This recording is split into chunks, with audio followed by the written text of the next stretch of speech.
सातपूर परिसरातील कामगार नगर भागातील गुलमोहर कॉलनीतील नाशिक मनपाच्या शाळेतील विद्यार्थ्यांच्या आरोग्याची भयानक अवस्था आज उघडकीस आली आहे।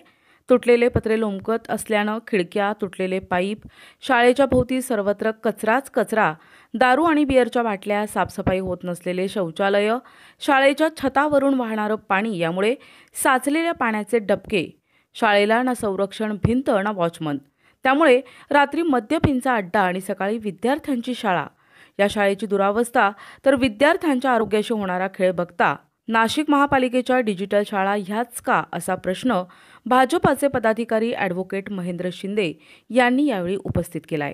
नगरपालिकेची इथं गेल्या 15 वर्षापासून शाळा आहे, तर शाळेतली काही मुलं मागच्या बाथरूममध्ये काही करत होती, ती पाणी घेऊन काही ते स्वच्छ करत होती।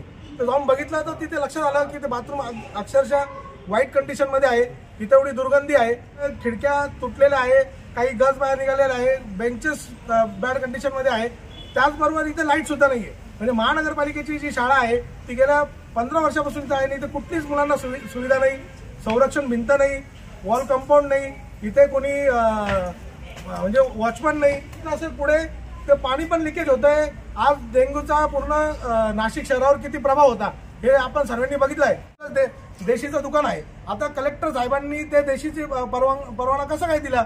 इथे 25 मीटरलाच देशीचं दुकान आहे आणि त्याचबरोबर तिथले लोक बाटल्या घेऊन इथे येऊन बसतात, इथं दारू पितात आणि सकाळी इथं वर्ग भरतो। डिजिटल आहे पण इथे तर लाईटच नाहीये भाऊ। ह्या शाळेला लवकरात लवकर ह्या सर्व सुविधा पुरवल्या पाहिजे आणि त्या जे कोणी अधिकारी असतील त्यांनी त्यांची मुलं ह्या शाळेत टाकावी ना।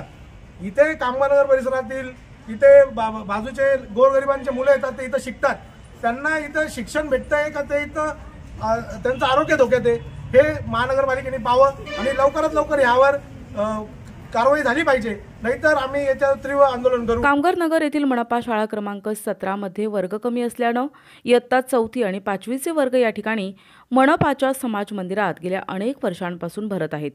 येथील विविध समस्यांबाबत सातपूर मनपा कार्यालयात अर्ज केल्याचंही शिक्षक सांगतात, मात्र मनपाच्या डिजिटल शाळांचा जयघोष करणाऱ्या मनपा प्रशासनाला या समस्या दिसत नाही, हे विशेष।